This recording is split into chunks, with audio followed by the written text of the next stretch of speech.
Hi everyone, I'm Adrian Manguba, and as the year draws to a close, so does the first term. And tonight, I'm excited to share my journey through the world of art. I'll be discussing key topics like the elements and principles of art, the art movement and avant-garde timeline, and the idea of art being more than just for art's sake. Along the way, I'll also reflect on the valuable knowledge and insights I've gained throughout this term. Let us dive in and explore the incredible impact of art together. Now in the module on the elements and principles of art. This module laid the groundwork for understanding how artworks are constructed. I learned that the elements like line, color, and texture are the tools artists use, while principles such as balance and unity guide how these tools are applied. One great example used in the class was the analysis of the work titled as Spolarium by Juan Luna. I've learned that in its dynamic use of space and movement emphasizes the drama and tragedy of the scene, drawing the viewer into the narrative. Another insight came from an activity in where my group and I are tasked to take pictures within the building that correlates with each element and each principle of art. This activity helped me get a good grasp of the elements of art by making sure that the picture that we took resonates truly to the description of said element or principle. Like the contrast in this picture, which showcases the bright side of the picture in comparison with the area of the dark.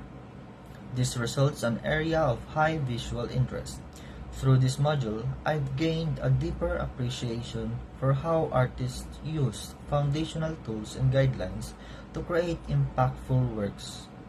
Understanding the elements such as line, color, and texture alongside principles like balance and contrast has given me the ability to analyze art more thoughtfully. Activities like the spolarium analysis and the capturing real-life examples within the building made these concepts tangible and practical, enriching my ability to recognize and interpret the artistry in everyday surroundings. This module showed me that art structure is as meaningful as its message, shaping how we experience and connect with it.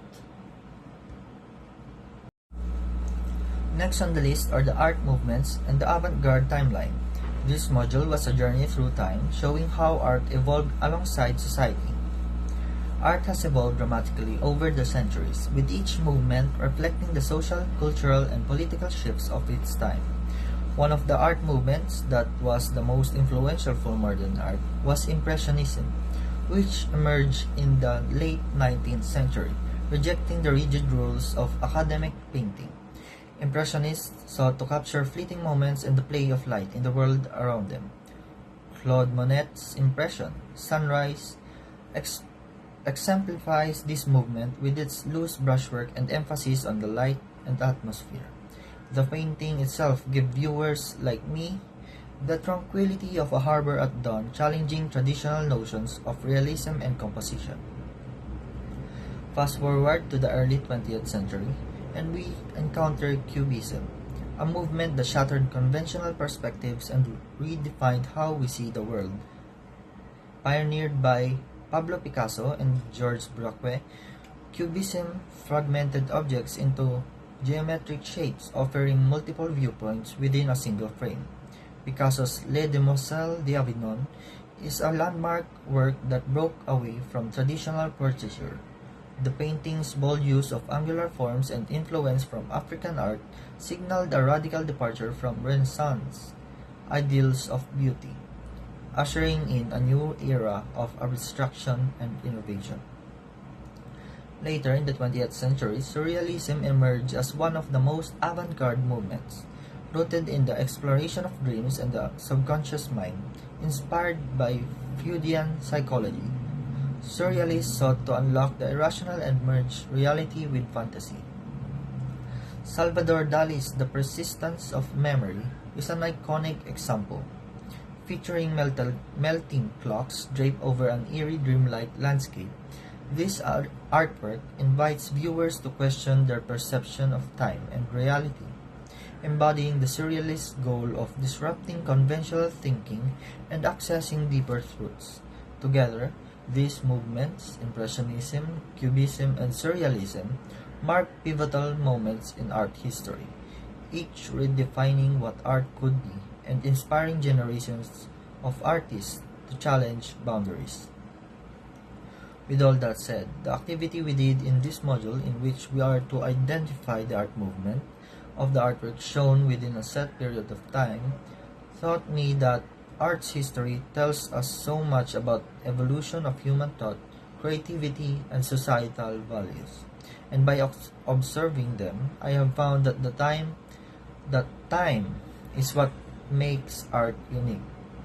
In understanding them, it provides us insight into how art has been used as a means of communication, conveying the artist's mind to the world, distributing the spark of innovation throughout history.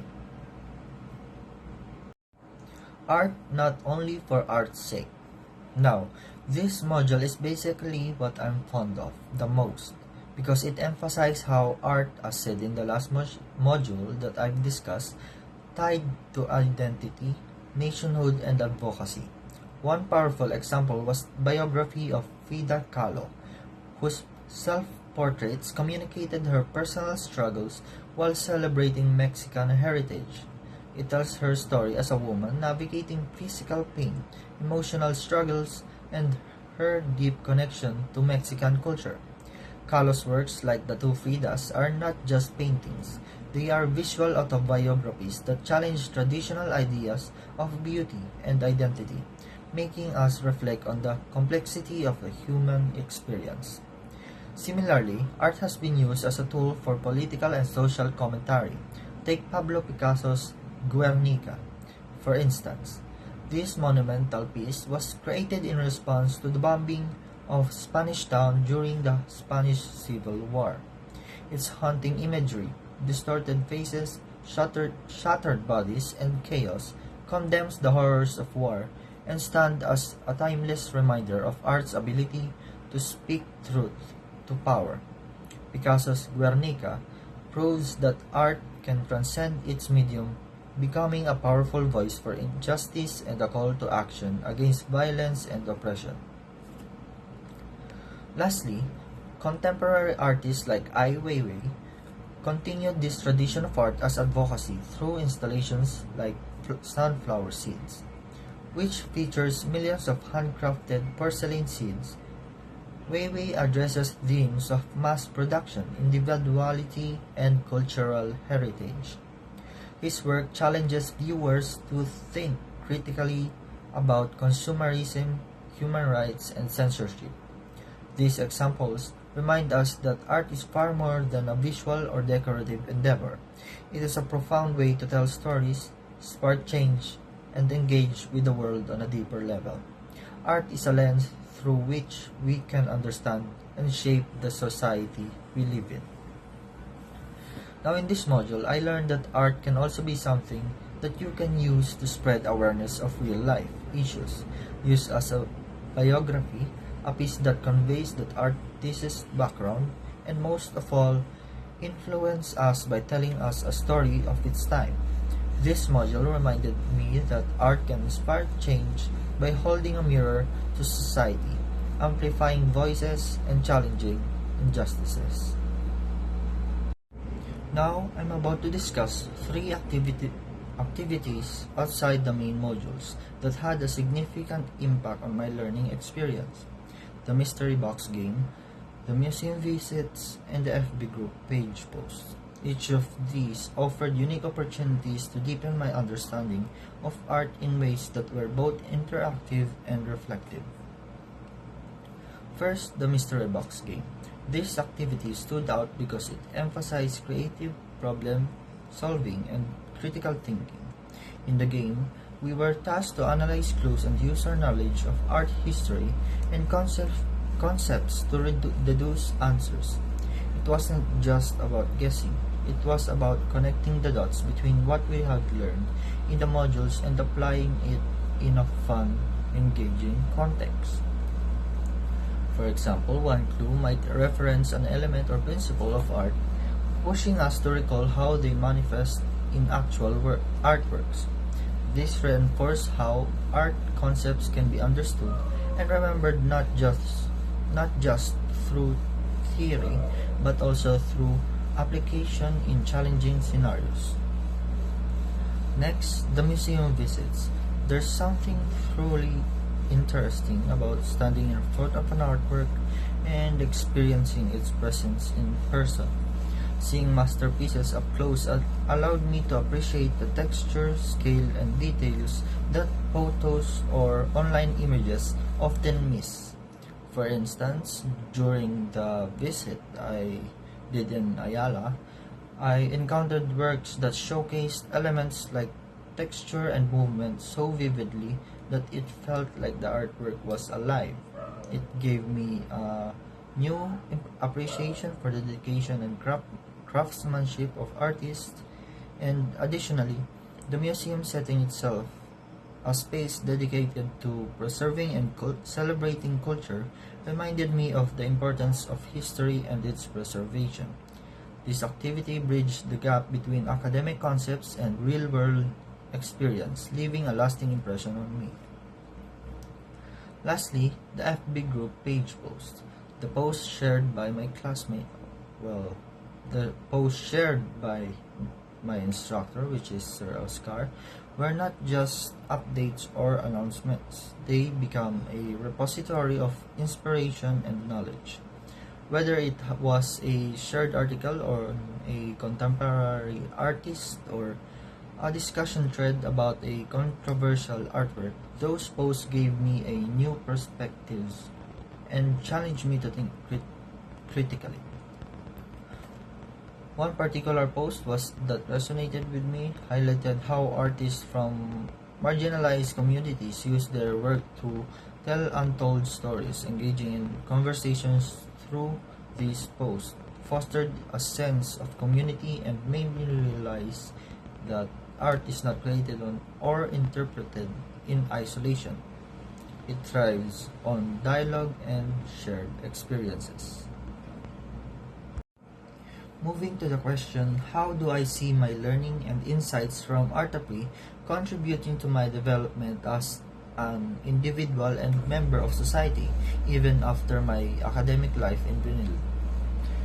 So, my learning and insights from Art-apri have profoundly shaped my perspective, contributing significantly to my personal development and potential role in society.